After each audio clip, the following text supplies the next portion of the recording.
E a entrevista que você precisa ouvir é com ele, José Carlos Barbosa, o querido Barbosa. Bom dia, meu amigo, como vai você? Ô André, bom dia. Muito bem, graças a Deus. Tive meio perrenguinho essa semana aqui, mas já estamos recuperando. Desculpa se caso for atrapalhado por um pigarro, mas tudo bem, graças a Deus tudo bem. Vamos tocando o barco aqui. Muito bom, muito obrigado pelo aceite ao nosso convite. Barbosa, o seu rosto é muito conhecido na TV, nas propagandas, nas entidades, nos encontros, mas vamos conhecer melhor quem é José Carlos Barbosa, que já contou que não nasceu em Ribeirão. Você é de onde, Barbosa? Minha cidade natal é Serra Azul. Eu cheguei em Ribeirão aos 7 anos de idade, isso lá nos idos de 50, né? Em 1955 eu cheguei em Ribeirão. E dali pra cá, fui adotado pela cidade, rodei bastante, conheci boa parte do Brasil no decorrer do tempo, né? Mas sempre o pivô é Ribeirão Preto, ficou como cidade natal, que é a cidade de Ribeirão Preto. E você já viu, né? Aos 7 anos eu cheguei, comecei a estudar. Bom, quando eu cheguei em Ribeirão eu já sabia ler e escrever. Vindo da roça, na roça tinha uma escolinha, entendeu? Então eu já sabia ler e escrever. E era aquela escola que fica todo mundo na mesma... todo mundo, várias idades, todo mundo na mesma sala juntos? Todo mundo. Tem primeiro, segundo, sei lá, todas as idades. Barbosa, você frequentava a escola e seus pais? Quem são seus pais? O que você tem? O que você traz de referência deles? André, meus pais... Meu pai foi muito legal comigo, a gente brigava muito. Ele faleceu, eu tinha 14 anos, mas nós brigávamos muito. Brigava no seguinte sentido: ele me dava a liberdade de discutir com ele, entendeu? Até que, agora eu sou pai, você é filho, então aí você salva, aí não tinha mais argumento. Você tinha a missão de convencer, mas se você ganhasse no final, você é filho, você tem que obedecer. Sou filho, então tá, acabou. Mas ele faleceu, eu tinha 14 anos de idade. Eu fui um camarada que sempre trabalhei na vida, eu não me lembro na vida que eu fui dependente de alguma coisa, entendeu? Um ano que eu fui dependente na minha vida foi o 4º ano de grupo que eu reprovei. Mas eu já trabalhava. Então, no 4º ano de grupo, eu reprovei, aí foi um castigo da minha mãe. Esse ano você não vai trabalhar, você vai fazer o 4º ano de manhã e o 5º ano, que seria a 5ª série, né? À tarde. Então, aquele ano... E outra coisa, tinha que passar nos 2. Não tinha barriga me dói, você não ia trabalhar, então eu tinha que estudar e passar. Então fui assim. E minha mãe era uma empregada doméstica. Ela era uma pessoa curiosa. A minha parte de literatura vem muito dela, entendeu? Ela ouvia palavras nas casas onde ela trabalhava, ela anotava e chegava em casa e perguntava, né, o que era aquilo, não sei o que, tal. No entanto, tivemos que comprar um dicionário, porque eu também, 14 anos, não entendia tanta coisa, né? Aí, ela comprou um dicionário e ela chegava em casa e eu folhava ali. Então a gente sentava e discutia o que era aquela palavra, e às vezes raízes da palavra. Mas ela foi uma pessoa sensacional. E qual o nome dos seus pais, Barbosa? Meu pai chamava-se Antônio João Barbosa. E a mãe? Paulina Antônia de Oliveira Barbosa. E além do... Meu pai de Serra Azul e minha mãe de Serrana. E além do Barbosa, do Zé Carlos, eles tiveram mais filhos? Tive uma irmã também, e teve entre nós um natimorto, chamava-se Antônio Barbosa, e tinha uma irmã. Minha irmã faleceu agora faz uns 10 anos, Laís Barbosa. Ela fazia aniversário agora dia 24 de outubro. Barbosa, tua família retrata um pouco da família brasileira, de pais que morreram cedo, de famílias que sempre tem um natimorto, tem alguma criança que nasce e falece, né? Essa era uma realidade muito presente no nosso país, aqui na nossa região, e também de famílias que migram de cidades menores, que vêm para os grandes centros em busca de oportunidades, né? Em busca de emprego, de formar os seus filhos. E nesse contexto, como que o Barbosa se cria aqui em Ribeirão Preto? Que bairro que você morou? Como que foram os seus primeiros aí, chegando aqui aos 7 até a juventude? O que o Barbosa aprontou nessa cidade? Bem, eu vou te contar, é engraçado, né? Aos 7 anos, eu cheguei em junho, eu fui o primeiro flanelinha de Ribeirão. Aos 7 anos, quando eu cheguei aqui, eu já era curioso, já fazia aqui. Então eu morava na rua Fernão Salles, né? A gente veio para morar junto com a minha avó, bem próximo da Avenida Saudade. E no primeiro final de ano, no dia 2 de novembro, 1º e 2 de novembro, dia de finado e dia de Todos os Santos, né? Então, a Avenida do Educandário eram 2 pistas, tinha um espaço muito grande entre uma pista e outra, e tinha um muro. Ali o pessoal chegava para ir ao cemitério e eu comecei a organizar carros ali. Isso... porque nessa época não tinha o cemitério Bom Pastor ainda, era só o cemitério da Saudade, então a fila pegava toda a Quito Junqueiro, vinha lá. Sim. E chegava até lá no Educandário. Chegava bem na frente, né? Então eu comecei a organizar os carros, o estacionamento dos carros ali, entendeu? Já com 7 anos. E eu trabalhava aí, não sei o que, era naquela época, aquela região ali não tinha muita residência, ainda era pobre de residências, né? Era bem pastos. E eu fui catar estercos, ganhei um tambor de 200 litros e a pastagem eu comecei a catar esterco e comecei a vender esterco para jardinagem, já aos 7 anos de idade. Aí depois nós mudamos da Fernão Salles, fui morar na rua José de Alencar. Mas o meu primeiro emprego mesmo, você acredita que eu fui pajem? O quê? Pajem. Meu pai trabalhava numa lenhadora aqui na Francisco Junqueira, entre a Tamandaré e a rua Benjamin Constante. E ao lado da lenhadora existia uma casa, olha só, no quarteirão inteiro existia uma casa só. E ali tinha uma senhora, deu à luz ali de dois moleques gêmeos. E tinha uma menina que cuidava dos gêmeos, e eu saía da escola e ia levar almoço para o meu pai. E passava a tarde lá na lenhadora junto com ele, né? Aquilo ajudava a carregar lenha, não sei o que lá. Aí a pessoa do lado lá me contratou para ir tomar conta dos gêmeos. Primeiro salário meu, 5 cruzeiros. Você já ganhava muito mais do que nas outras coisas, do que flanelinha, pajem, vendedor de esterco.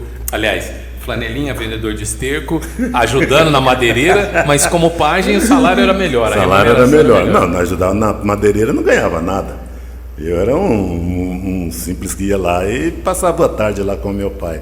Aí eu fui pajem, ganhei 5 reais, 5 cruzeiros, na época era cruzeiro, né? Mas aprendeu a trocar fralda também, Barbosa? Você só cuidava na hora da fralda, chamava a menininha e ela trocava? Só cuidava, na hora das fraldas a mãe, a avó que trocava.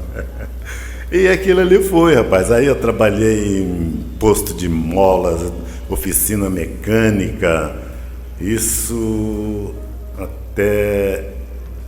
até os 12, 13 anos. Depois meu pai mudou de serviço, eu fui morar aqui na Francisco Junqueira e fui trabalhar num depósito de ferro velho, junto com meu pai. Meu pai era meu chefe e trabalhava, e era serviço pesado. As mãos viviam todas arrebentadas, que tinha que desmontar alguma coisa que tinha cobre, fio de cobre, né? Bobinas, não sei o quê, e aquilo batia martelo, marreta na mão, a mão, Deus me livre. Aí nós mudamos ali também, moramos ao lado, Quando fui, eu já tinha saído da escola e estava fazendo um curso técnico na escola industrial, marcenaria. Então, aquele serviço doido, um dia eu briguei com meu pai, briguei com o patrão, eu fui chamado a atenção de uma coisa que não devia, e eu estava fazendo o meu serviço e foram me chamar a atenção em cima daquilo que eu estava fazendo. Eu não aceitei, e meu pai também veio me repreender, eu não aceitei também, entendeu? Porque, olha, se eu estou fazendo uma coisa que era minha obrigação todos os dias fazer aquele determinado serviço, e eu estava fazendo aquilo e o patrão veio me repreender que eu tinha que fazer. Você está vendo o que eu estou fazendo? Por que você está me chamando a atenção? Aí foi uma guerra toda. Mas nesse intervalo, teve uma época, teve um programa, o tempo de eleição, e o Tiziano Mazeto, ele era presidente da Recreativa e foi candidato a prefeito. Então eu trabalhava ali e às 10 horas da noite a gente saía para a rua para pregar panfletos nas calçadas, poste, não sei o quê. Que era uma época que era permitida a legislação, então você andava com um tamborzinho de cola ali, água com cola, e ficava adesivando todos os postes da cidade, né? Eu me lembro que a primeira festa de São Bom Jesus da Lapa, né, aqui, era às 10 horas da noite, quando soltaram o primeiro rojão. Rapaz, nós estávamos passando cola na beirada, na guia. Quando soltou aquele morteiro lá, eu caí sentado no meio da avenida. É a polícia, tô morto, o que é isso? Eu não esperava, era a primeira festa do Bom Jesus da Lapa, entendeu? Aí eu caí sentado ali, fiquei bom, e vai. E nesse período, teve um feriado no meio da semana, o Tiziano Mazeto não ganhou para prefeito.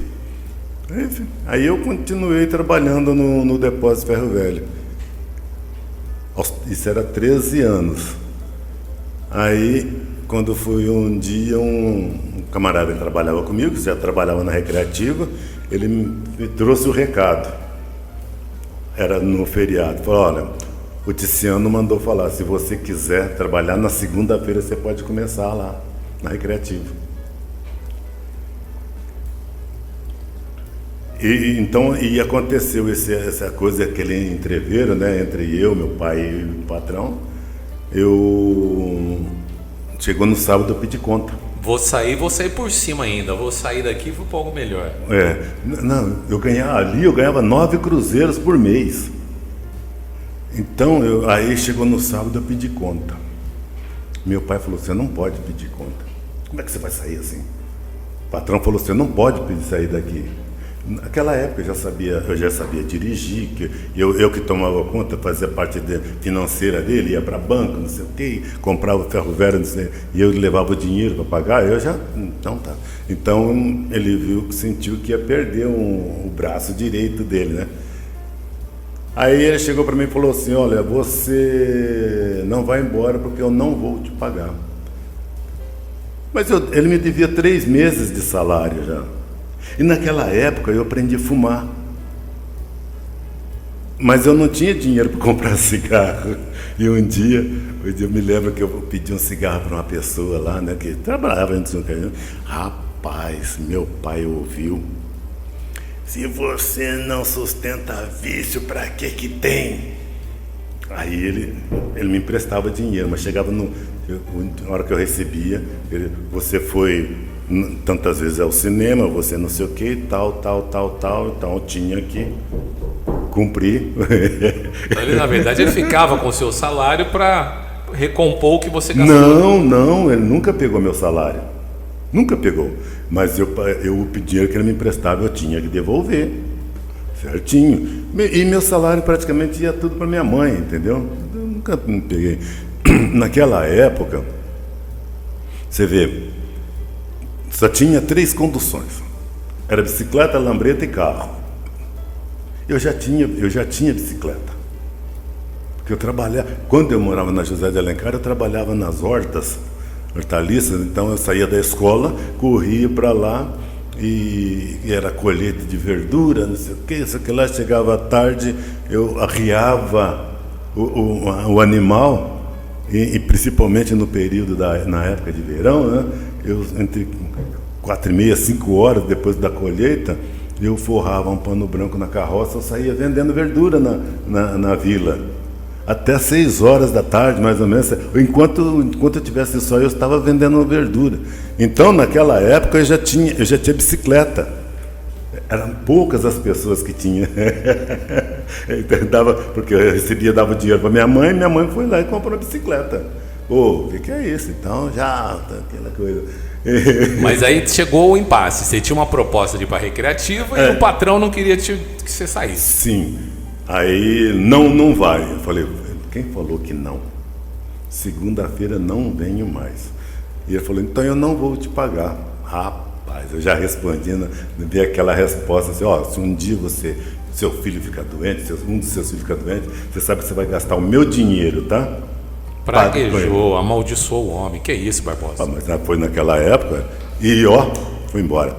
Rapaz, saí assim, sem ele, sem beira, né? No primeiro mês que eu recebi o pagamento, era meio salário mínimo, 21 ou 22 cruzeiros. 3 vezes que você ganhava no outro. E outra coisa, eu fui trabalhar na recreativa, era faxina, tudo bem, mas era limpinho. No Ferro Velho aquilo era... Para quem recolheu esterco, para quem ficou em horta, para quem trabalhou no depósito de ferro velho, de reciclados, estava no lucro. As mãos começaram a recuperar. Isso eu tinha 13 anos. Quando eu completei 14 anos, já me deram acho que 2 ou 3 dias de folga. Vai providenciar carteira de trabalho, carteira de saúde. Naquela época tinha, né? Você tinha que fazer... A biografia. Bater chapa do pulmão. Esses dias eu estava olhando em casa, eu ainda tenho essas biografias, umas 4, 5 biografias em casa. Aí, registro na carteira. Então, olha só, outra realidade, hein? Trabalhou tanto tempo para tanta gente, sem nenhum direito, sem registro, sem nada. Aí passa um tempo, depois agora sim, registro na carteira. Até você ficou emocionado na hora que pegou aquela... era azulzinha já? Era azulzinha. Era uma capa mais marrom, um pouquinho mais escura. Não, assim. mais marrom já era de maior, né? A pessoa de maior. Azulzinha de menor. 14 anos eu tinha carteira de trabalho assinada, tranquilo, trabalhava normal ali, então, mas isso foi no meu aniversário, em setembro, que eu completei 14 anos, fui lá e fui registrado. No ano seguinte, meu pai resolveu falecer. Então eu trabalhei de setembro a fevereiro com a carteira assinada, aquele tudo, né? Puxa vida, vou estudar, que não sei o que, aquela emoção, né? Mas eu terminei nesse período, eu terminei o curso técnico na escola industrial, mas aí meu pai resolveu falecer. Nós morávamos no fundo do depósito Ferro Velho, o patrão dele quis que eu voltasse a trabalhar lá. Eu falei que não, então fomos obrigados a... Aquela chantagem básica, ou volta ou tá todo mundo na rua. Então fomos obrigados a mudar dali. Rapaz, eu saí daquele lugar lá, fui morar num cortiço. Cortiço que tinha acho que 6 casas, um banheiro. Era um colosso. E que bairro que era, Barbosa? Aqui na rua Tamandaré, nos Campos Elíseos.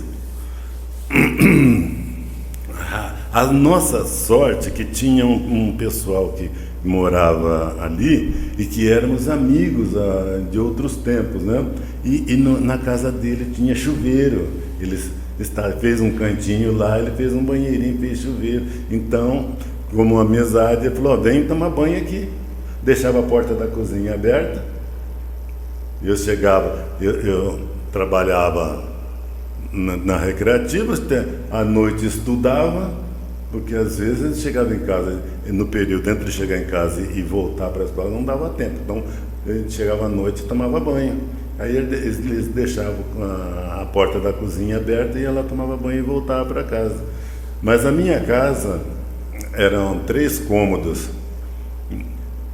No quarto ficava minha mãe e minha irmã, na sala eu, e na cozinha eu chegava, que eu ia guardar a bicicleta entre a mesa e a pia, não cabia 2. Eu tinha que abrir a porta, empurrava a bicicleta, ficar do lado de fora, empurrava a bicicleta para dentro, fechava a porta da cozinha e tinha que ir lá entrar na porta da sala, porque não tinha espaço. E nesse período aí, eu não sei por que cargas d'água, a minha mãe pegou minha carteira e foi fazer uma inscrição na prefeitura. Estava nascendo em Ribeirão a Coab. Minha mãe fez uma inscrição. Rapaz do céu, um dia, como já tinha terminado, sei lá, uma coisa assim, nós fomos jogar bola, estava jogando bola lá na recreativa, à noite, chuva que Deus dava. Quando eu cheguei em casa, minha mãe estava radiante de felicidade. Eu olhei naquilo e falei, mãe, que é isso? O que aconteceu? Por que você foi sorteado? Por que você não sei o quê? Mas sorteado do quê, mãe? Não, porque assim, tal, aqui. A bendita da casa da Coab. Eu fui sorteado, sem saber, porque minha mãe foi lá e fez inscrição. Ali onde eu moro. Era na época o Gasparini, que criou ali. Inclusive ali chama Vila Presidente Vargas. Ali tem Vila Kennedy e onde eu moro. A Kennedy acho que foi a primeira de Ribeirão e a Vargas a segunda. Né? Junto, tem entendeu? Junto. A sequência. Porque a rua Gavino Virges ali era para os funcionários da prefeitura e da outra rua para lá já era para a turma normal. Rapaz, eu quase que afundei aquele assoalho da prefeitura. 15 anos, de 14 para 15 anos, órfão de pai, uma mãe semi-alfabetizada e ganhamos uma casa no sorteio, né? E quem disse que eles queriam me dar a chave da casa? Porque não tinha garantia do pagamento, né? Era um menor ali. Como menor, que ia fazer o financiamento em nome do menor e a maior não tinha renda? E aí? Bom, por que vocês aceitaram? Aí já começou, você vê? Tem que levar tudo no peito, né? Se não pode me dar a chave da casa... Não aceita a minha inscrição. Por que aceitaram a inscrição se estava escrita na carteira carteira de trabalho, vocês viram data de nascimento, tudo, vocês sabiam perfeitamente que era um menor de idade. Rapaz, foi uma briga. E vai, não vai. Se vocês não me entregarem isso aqui, eu entro na justiça. Enfim, eu fui o último a mudar para mudar ali para onde eu moro até hoje, né? Mas foi para lá. Aí, meu velho, aí a vida continua. Ô Barbosa, e aí conhecemos um pouquinho desse Barbosa, desse garoto Barbosa, mas a gente tem que entrar naquilo que te destacou mais, no escritor Barbosa, que começa inspirado pela dona Paulina, que vem morar na rua José de Alencar, que é maior inspiração do que isso, e que de repente começa a escrever, e não só escrever, Barbosa começa a escrever, diagramar, fazer a publicação, editoração, enfim, as pessoas te procuravam, Barbosa, eu tenho um sonho, meu sonho está aqui no papel, você transformava aquele sonho num livro. Como que começou esse escritor e esse editor? Bom, o escritor, esse meu livro Nego Velho, eu morava em Franco da Rocha. Eu fui policial, sabia? Eu achei que você tinha sido das Forças Armadas. Eu tive Não, uma fui imagem, assim, você foi policial mesmo. Eu fui policial na década de 70, na fusão da Guarda da Era Força Pública, na Força Pública com a Guarda Civil, então virou entre a Polícia Militar, 1970, nessa época aí, esse ano. Aí eu entrei na polícia. Aliás, foi de um camarada me convidou, vamos fazer exame na polícia? Eu falei, não mexer com isso não. Quero? Não, porque vamos. E na época eu estava desempregado. Ele falou, mas é meu cunhado que está lá fazendo o exame, porque não sei o quê. Eu falei, mas o que tem com seu cunhado? Eu não quero ir. Bom, no fim eu fui. Como era cunhado dele, eu conheci o cunhado dele. Nem fizeram força no exame lá e já passaram? Não, pelo contrário. Eu passei e ele reprovou.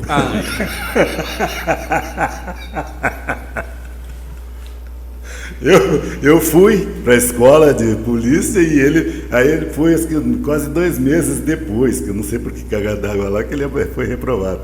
Então ali eu trabalhava, eu escrevia, chegava à tarde, aquelas coisas cansadas, não sei o quê. Eu comecei a escrever. Eu lia muito livrinho daqueles livretinhos de Bang Bang, né?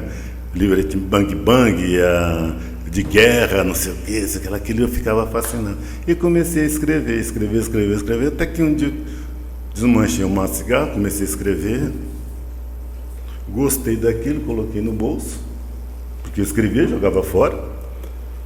Aí aquilo lá guardei.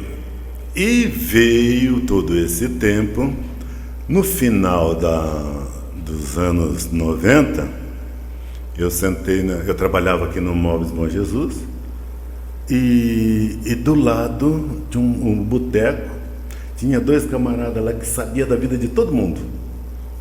Fulano assim assado, fulano não sei o quê, porque fulano tal, não sei o quê. Falei, gente, eu vou comprar um caderno, vou começar a escrever isso aqui e vou fazer um livro. Não deu outro. Fui lá e batalhei, isso aqui, fiquei lá com eles escrevendo. Saiu o primeiro livro, Coisas de Boteco. Aí, inclusive, depois eu fui trabalhar na gráfica. Antes de sair o livro, já fui trabalhar na gráfica. E a diagramação era o seguinte: pegava livro, levava, o camarada fazia tal. Aí o camarada falou, Barbosa, eu vou te ensinar a diagramar, porque às vezes aperta demais o serviço, não sei o que e tal, e aí você me ajuda. Tudo bem? Tudo bem. Então eu vou mandar colocar como é que chama? Trave no seu computador, com não sei quando, já estava começando a aparecer o Giga, né? Então já era computador? Agora, agora no ano 2000. Então já era o ano 2000? Não, passou todo esse tempo em 99 eu Então já tinha saído já tinha o Windows, já estava saindo do Word, do WordStar, daquela tela preta com letra verde, você já pegou a fase boa já. E eu fiz tudo isso aí, hein? Eu peguei o DOS, na época, eu fui trabalhar no DR, eu trabalhava a semana inteira, eu aprendi a trabalhar com um trator de esteira para carregadeira, não sei o que, né? Foi na época que eu desquitei. Então o que eu fazia nessa época? Isso em 80. O que eu fazia? O povo todo vinha embora, nós trabalhávamos para fazer assistência ao município. Era mexer só com estrada de terra, né? Então, chegava final de semana, no meio da semana, tinha um fazendeiro que queria fazer tal coisa, uma estradinha, aquela bacia seca, né? E eu conversava com o feitor, ele falava, autorizava, né? E eu ficava final de semana e eu fazia esse tipo de trabalho, entendeu? Eu já trabalhava com trator de esteira para carregadeira, não sei o quê, ia lá fazer isso aqui. O dinheiro que eu ganhava ali, eu juntava e fiz curso de informática. Então, e aí e aqui, ó, era do DOS até o Word. Aí inclusive um dia o camarada falou, porque eu fiz isso, assim, eu falei, rapaz, eu tenho o que chamava na época o Papa da informática. Clipper número 5. O cara olhou em mim assim, falei, eu mexi com Clipper, mexi com isso aqui é tudo para vocês aqui. Eu larguei. Mas fiz programação em computação na época, não tinha computador, era tudo no lápis. Então a gente fazia tudo aquilo ali, o único lugar que tinha computador era na Unaerp. Sabe-se lá aquele trubufu que tinha, então era em fita. Então, eu tenho até hoje as planilhas lá, fazer programação, compra, venda, arquivos, não sei o que, eu fiz tudo isso aí. E aí nós estamos lá no Nego Velho, seu primeiro livro. Aí eu estava escrevendo esse livro aí, sentava com o pessoal final de tarde, eles iam conversando lá e eu anotando. Aí um dia, como eu trabalhava na gráfica, né, o camarada chegou para mim, que ele falou que ia me ensinar. Depois que ele falou que ia me ensinar, colocou tal. Quando foi um dia, ele olhou para mim e falou assim, eu não vou te ensinar, não. Eu falei, não, velho, o que foi?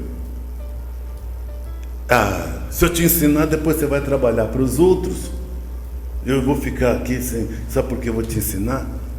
Ele era Sovina, rapaz. Você conhece ele está até hoje lá na casa na casa do poeta. Aí eu falei para ele, mas como? Não, porque não sei o que lá, tá tudo bem. Aí ele tinha mandado instalar o Clipper. Era Clipper? Acho que era Clipper o programa na época. Ele mandou instalar, já tinha instalado no meu computador. Aí eu perguntei para ele, escuta, como é que abre esse programa?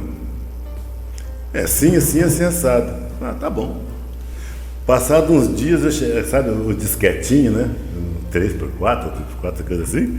Eu cheguei para ele e falei, dá uma olhada nesse disquete aqui. Ele olhou, abriu no computador. Ele falou, mas quem te ensinou isso? Eu falei, você? Como? Você não me ensinou a abrir o programa? O clipe já estava instalado. E eu fui e diagramei o meu livro. E levei para ele ver que esse meu livro. Aí ele ficou abismado com aquele negócio. Pô, puxa vida, isso. Criei um monstro agora. Ô Barbosa, e nesse primeiro livro, você inaugura uma técnica muito interessante, que você vai buscar patrocínios nos seus livros, né? Como que é esse sistema seu de buscar o financiamento? E é muito boa a receptividade, era na época.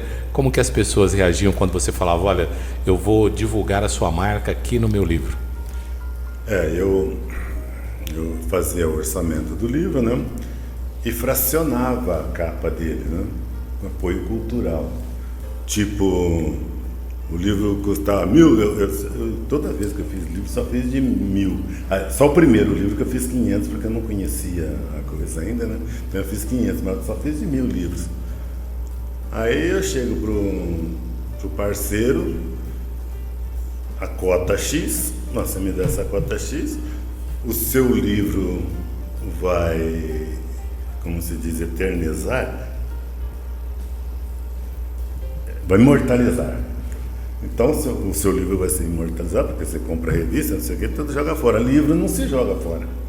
E tal. E outra coisa, por exemplo, ele me dava R$300 lá. 1.000 livros custa R$3.000. Então fracionava 10 firmas, 10 empresas lá, me dava R$300. E quando eu recebia o livro, eu devolvia para ele em livros. Você entendeu? Por exemplo, eu vendia o livro a R$20. R$300, tantos livros, eu devolvia tantos livros para ele. Entendi. Então ele tinha o livro para ele não perdia e você ganhava. Justamente. Quando eu publicava meus livros estavam pagos. Então eu não tinha aquele problema de ficar dinheiro no bolso, dinheiro do bolso e tal, para poder... Que é um problema de muito escritor até hoje, colocar dinheiro no bolso e ficar dependendo da venda, que às vezes não acontece. Né? Eu chego e eu falo pro pessoal, não, gente, existe essa forma, não é fácil. Principalmente pós-pandemia, não é fácil você publicar. Mas antes, eu explicava para eles, gente, olha, isso, faça isso. Pelo menos a maneira que eu fiz, que me dei bem, que eu achei que me dei bem. E outra coisa também no livro, o registro do livro. A maioria da turma da Casa do Poeta, da Way, não sei o quê. Tem livro lá, mas os livros não são deles. Porque ele leva para uma editora, deixa que a editora fala, não, deixa que eu faço tudo para você. E no final a editora está registrando para ela. Está registrando no nome dela, entendeu? Aí, isso aí aconteceu. Lembra-se do poeta Toledo? O Toledo, ele é, aquele jeito dele, ele é cansativo. E o Toledo fazia livro nessa gráfica e tal. Acho que o camarada cansou dele e mandou o Toledo para mim. Vai lá que o Barbosa resolve para você. Aí depois que eu diagramei meus livros e saí da empresa, aí depois ele começou a mandar serviço para mim. Aí eu chegava para o Toledo, faça o registro nos seus livros. Faça registro dos seus livros. Não, porque eu pago ISBN, eu pago meu livro tem código de barra, não sei o quê. Toledo, o livro não é seu. Bom, passado um tempo, o Toledo chegou e falou para mim, vem a UBR para Ribeirão. União dos Escritores Brasileiros, né? A Eliana, que é a representante, né? Eu vou me inscrever na UBR. Tá bom. União Brasileira de Escritores. Aí, quando foi um dia, o Toledo volta lá em casa. Não aceitaram meu livro, pô. Falei, por quê? Falaram que o livro não é meu, porque não sei o quê. Desde quando eu venho te avisando que o livro não é seu? Desde o primeiro livro que você trouxe, eu estou te avisando que o livro não é seu. E agora, o que eu faço? Ou você faz o registro do seu livro, você se registra, né?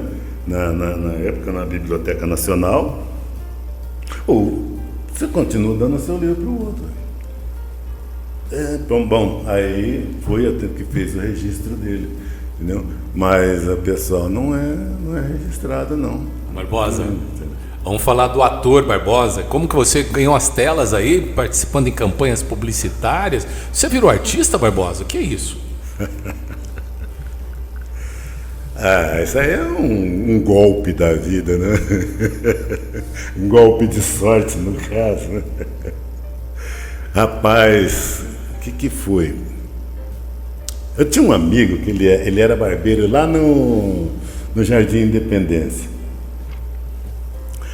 Aí um dia ele chegou para mim e falou, Barbosa, meu filho quer fazer ganhou uma licitação aí e precisa fazer um programa assim assado e tal, não sei o que, isso que lá. Você não quer ir lá fazer com ele? Caramba, o que é isso? Não, porque vai lá e conversa com ele. Aí fui. Conversei com o camarada, ele falou, o que é? Falei, não, era a campanha que a Darcy Vera estava fazendo, não dê esmolas. Então, você vai ser fotografado. Minha fotografia andou naquelas traseiras de ônibus aí por uma porção de tempo. E fizemos um comercial lá na frente do Pinguim, né? Folha de jornais ali, né? Tudo, e uma canequinha. E eu, como se estivesse pedindo esmola. Aquele dia foi aconteceram pelo menos duas coisas. Passaram dois camaradas lá, né? Olharam assim, né? E eu com a canequinha. Ficaram comovidos com a sua encenação. O cara olhou ali e fez assim um pro outro, ó. Olha lá, ó. Pedindo esmola, depois vai gastar tudo lá no Palestra. O cara te conhecia do Palestra. Conhecia. E ele acreditou que realmente você estava ali. E a outra, então teve que parar a filmar essas vezes, né?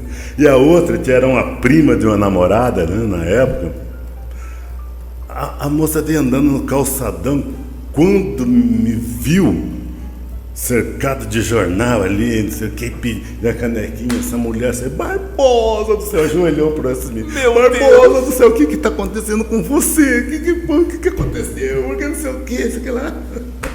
Aí eu falei, não, é uma gravação, né? Não sei o quê. Pai, levantou, nossa, que mico!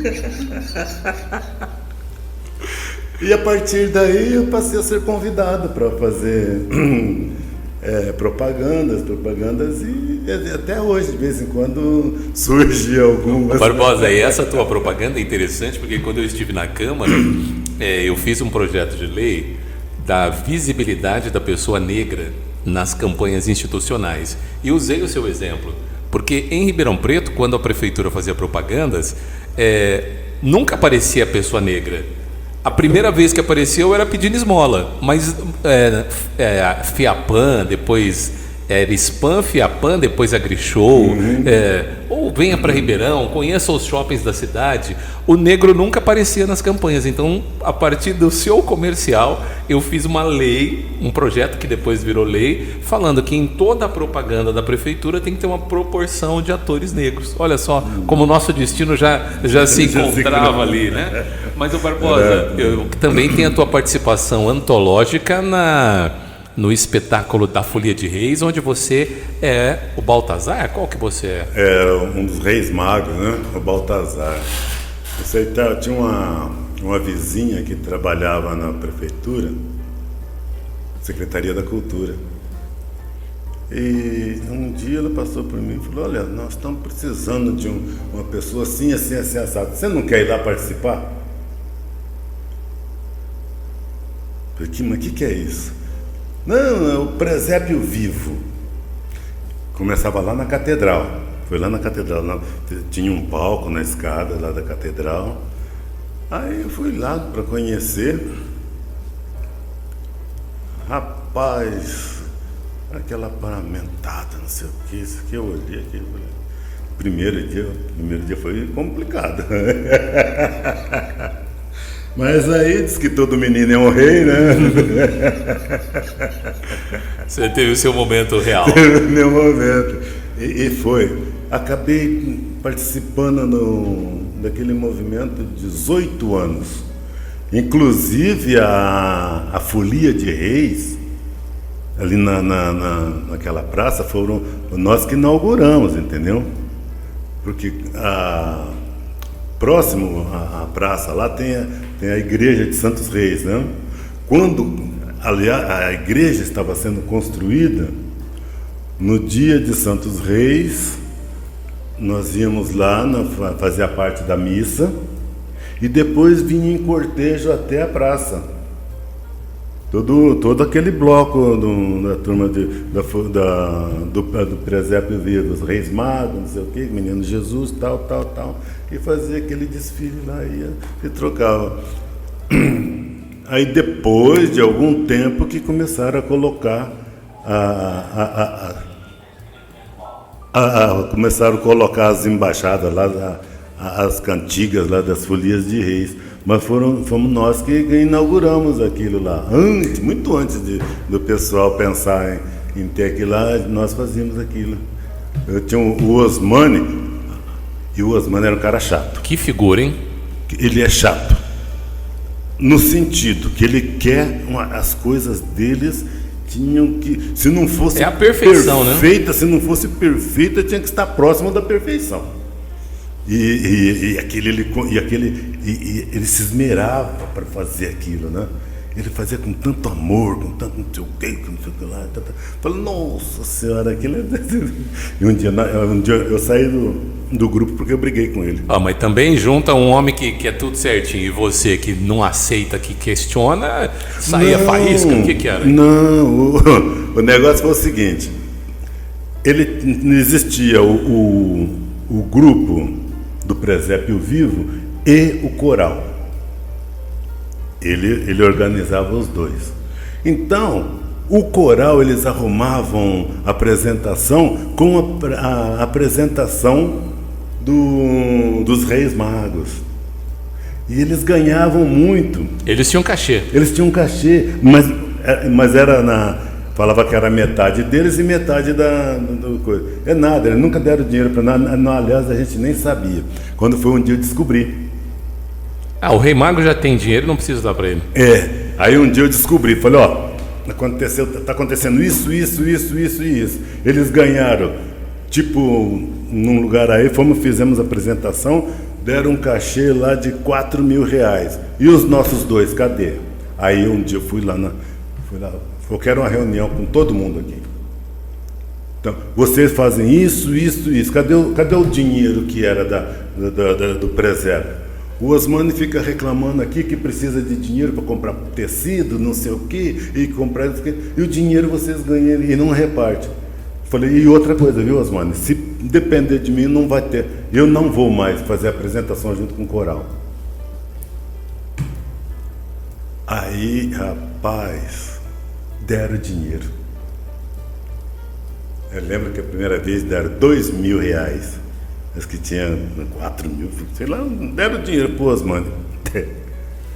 Bom, tá bom, Osmani? Agora você não precisa mais chorar, né? Já tá tendo dinheiro, não sei o que, isso aqui lá. Quando foi um dia, teve uma apresentação no Teatro Pedro II. O que o Osmani fez?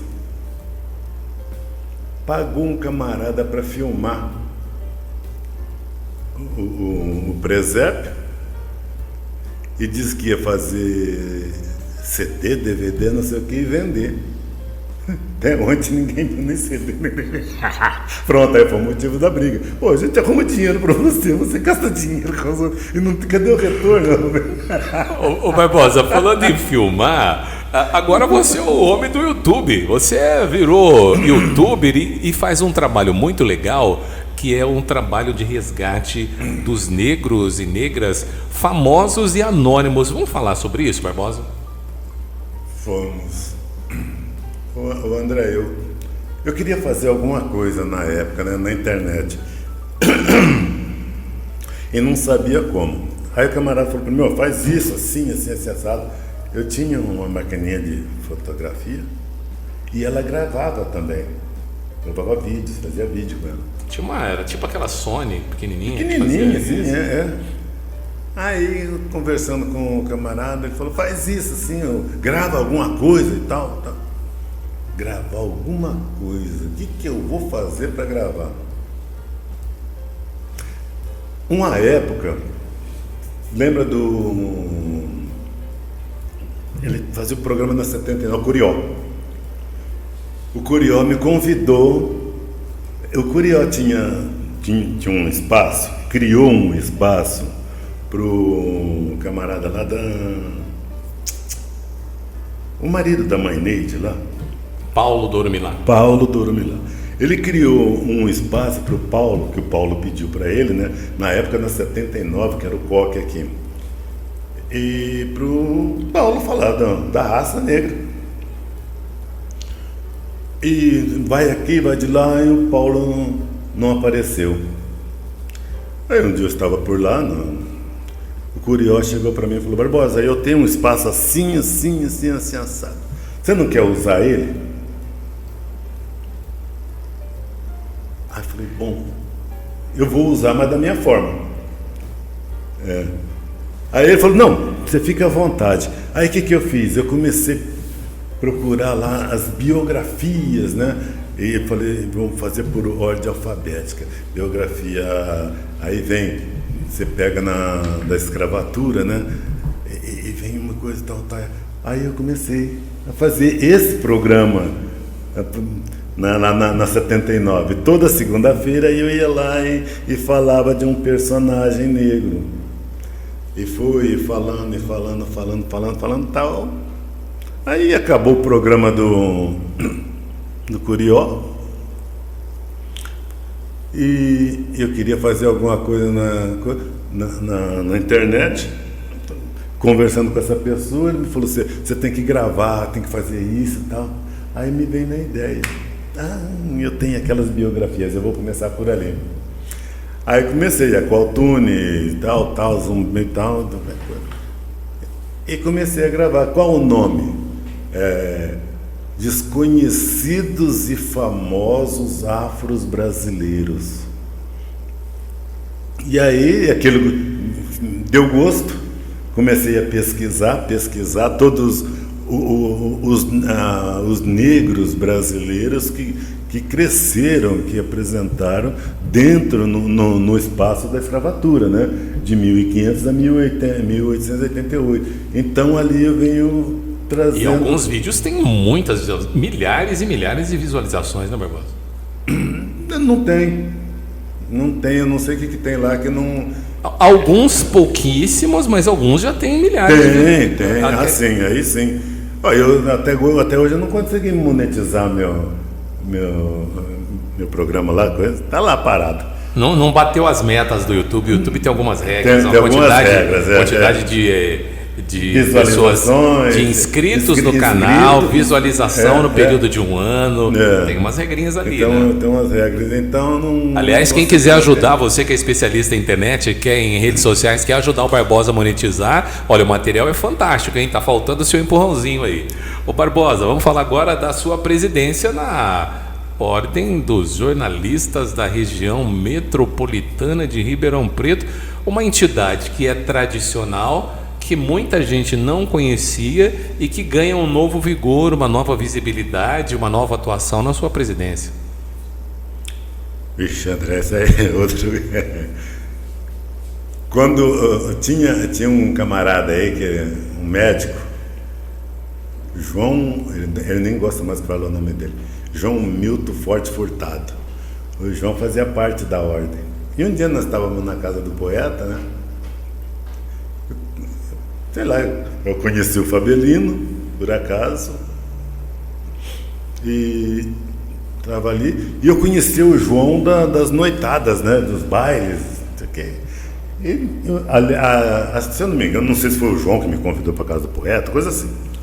Aí estava na casa do poeta. Aí chegou um sábado, o João falou: Barbosa, eu preciso te apresentar para um pessoal. Do quê? Ele falou: vamos comigo. Era um sábado, o almoço da Ordem dos Velhos Jornalistas era o sábado lá na Churrascaria Gaúcha. Aí fui com o João, chego lá, Ordem dos Velhos Jornalistas, que eu olhei, Cione. Aí conversando lá, fui lá conversar com ele, né? Ô doutor, professor, o senhor talvez não se lembra de mim, porque não sei o que, mas o senhor foi meu professor de português lá na escola industrial. Puxa vida, que felicidade. Já puxou a cadeira, senta aqui do meu lado. E ali começou. Aí eu fazia as efemérides, fiz as efemérides, não sei o quê, fui lá, criei a primeira antologia da Ordem dos Velhos Jornalistas, publicou a antologia, não sei o quê, e foi crescendo ali no meio. E eu nunca, quando eu começo a participar das coisas assim, sei lá, tem uma época que eu não gosto de faltar, né? Já que, então tá, eu não faltava. Esse que era o último sábado do mês, assim, a gente estava lá na bendita da ordem. Bom, faleceu o Cione, veio o Roveri. Acho que foi o Roveri. Faleceu o Roveri. Não, faleceu o Cione, veio o pai daquele repórter lá da Tati. Fugiu o nome dele. Aí depois veio o Roveri, depois o Pinho. Depois do Pinho, aí as coisas, com o falecimento do Pinho, sei. O Caixe e como é que chama? O velho, ele era escrivão de polícia também. Bem, um dia eu estava descendo na rua Tamandaré, um Caixa me liga: Barbosa, onde você está? Eu falei: vixe, estou descendo para o centro aqui, estou na rua Tamandaré. Ele falou: então vem, dá um pulo aqui no meu escritório. O escritório dele é no Padre Euclides, no edifício Padre Euclides, ali, 5º andar. Aí chego lá, tá ele e puxa, ele fugiu o nome. Olha, nós vamos fazer uma chapa da Ordem dos Velhos Jornalistas e você vai ser o presidente. Falei: ô Caixa, Você não está enganado, não? Não. Você vai ser o presidente. E outra coisa, você deve se sentir honrado porque você vai ser o primeiro negro a ser presidente da Ordem dos Jornalistas, da Ordem dos Velhos Jornalistas em Ribeirão Preto. Porque não sei o quê. Falei, ai. Lá vem bomba. Aí não teve jeito, não. Assumi. Tinha turma boa, sei o que, lá. Mas foi muito trabalho para organizar estatuto, que não tinha, né? E uma coisa, outra, e hoje a ordem está dando cansaço. Depois do nosso estatuto, você deu lá, né? Porque a turma ficava brigando, mas velho. Bom, essa fusão aí da Ordem dos Jornalistas da região metropolitana. Alguém achou que o nome era muito comprido. O nome ficou grande, mas tirou o velho porque tinha um estigma, né? Aliás, em tudo no Brasil, a expressão velho tem sido substituída e no caso da Ordem, você tinha uma proposta, a gente conversava bastante, de trazer outras pessoas, de dar uma atualizada, de dar vida. E quando você chega para um jornalista de 30 anos e fala que você vai entrar na Ordem dos Velhos Jornalistas, ele fala, só ele já não vai, né? Só aí já não estimulava tanto.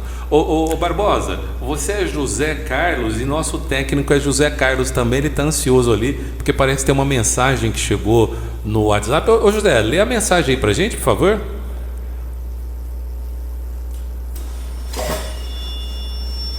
Vamos ver a mensagem que chegou pra gente.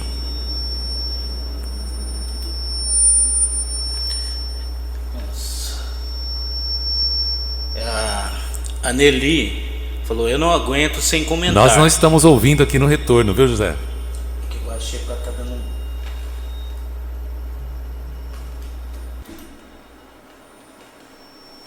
A Nelly disse, eu não aguento sem comentar. Tá ouvindo?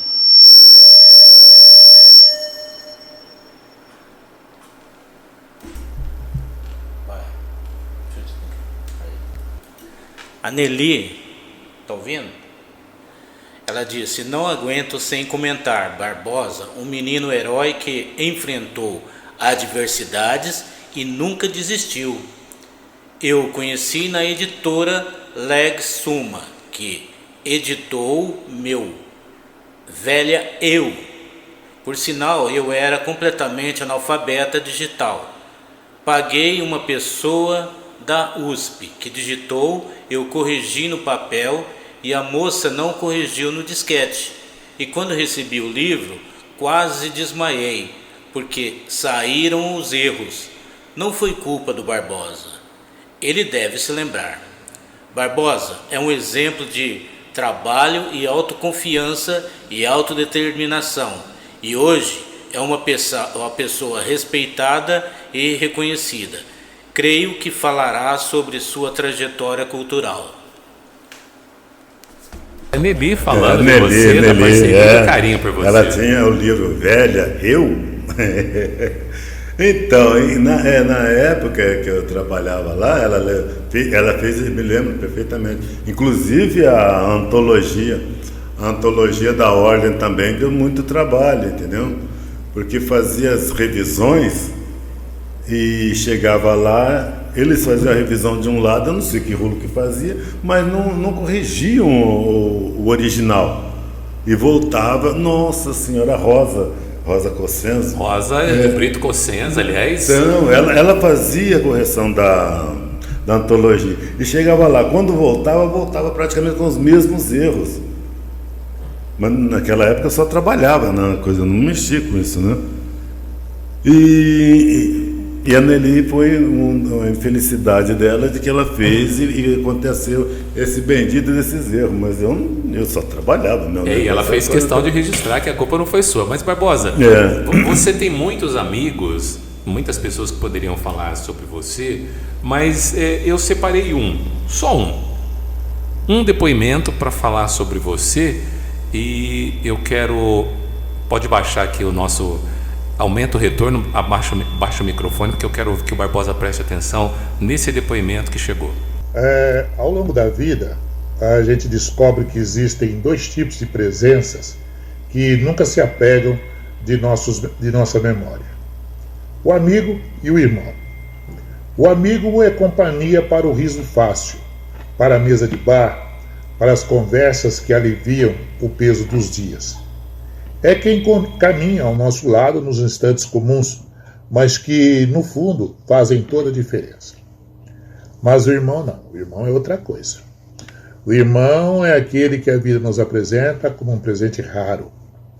Mesmo longe, ele tem a estranha e linda capacidade de estar perto. Ele sente quando o silêncio pesa, percebe quando o olhar desvia e pergunta com a generosidade de quem realmente se importa: e aí, tá tudo bem? Posso te ajudar? O irmão é aquele que chama para dividir sonhos, que insiste para que a gente esteja junto, mesmo quando o mundo parece desandar. É quem topa planejar, discutir, discordar e depois rir disso tudo, porque sabe que, no fundo, o que vale é a parceria. Ter um irmão assim, mesmo que não seja de sangue, é ter um porto seguro, é saber que a vida fica mais leve, mais bonita, mais possível. E é por isso que hoje eu falo para você, José Carlos Barbosa, JC Barbosa, nosso presidente da Ordem dos Jornalistas de Ribeirão Preto. Meu irmão de caminhada, de vida e de coração.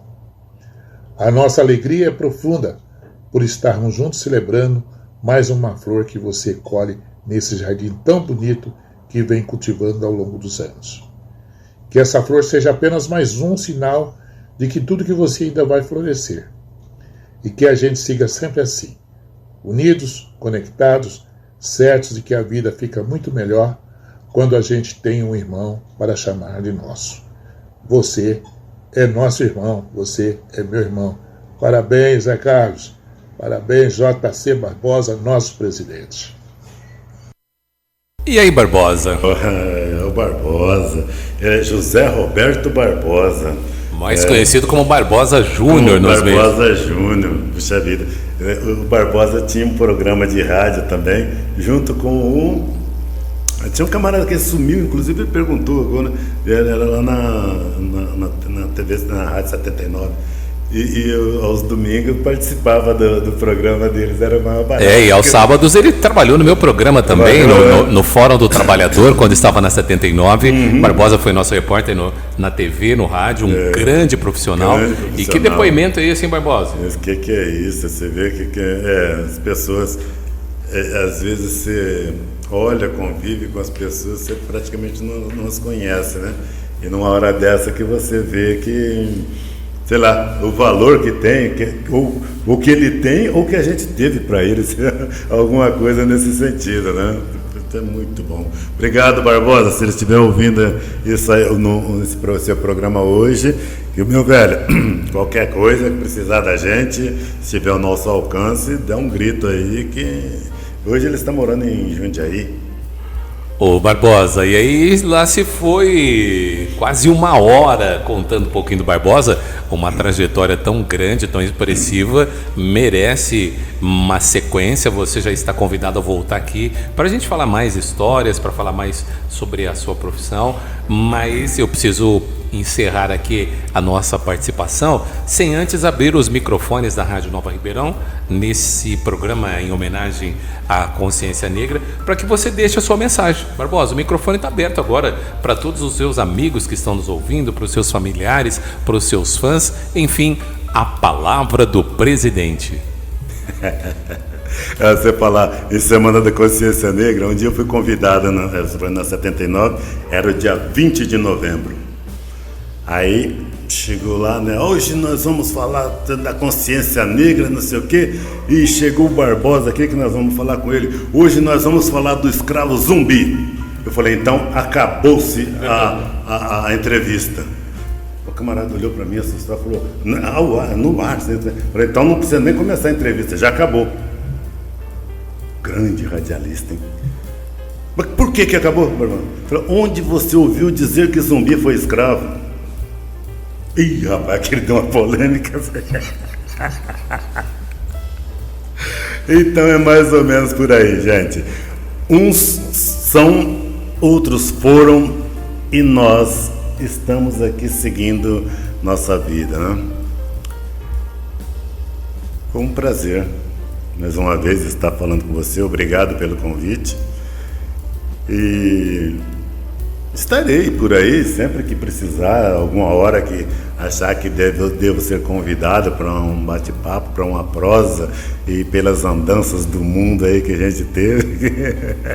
Estarei à sua disposição, mas muito obrigado pelo convite. Sei lá, tomara que você e seu público tenham gostado desse pequeno período aí. Você conheceu um pouquinho mais de José Carlos Barbosa, ele que foi homenageado essa semana lá no Teatro Municipal, ao lado da mãe Neide, da Maria Helena Ramos de Oliveira, da Regina Brito, também do seu Nascimento, participando, e do nosso querido amigo Macalé, que está com uma linda exposição aqui no Shopping Santa Úrsula, você não pode perder. Você conheceu mais do flanelinha, do pajem, do vendedor de esterco, do verdureiro, do faxineiro, do policial, do operador de máquinas, do gráfico, do escritor, do ator, do youtuber, dele, José Carlos Barbosa.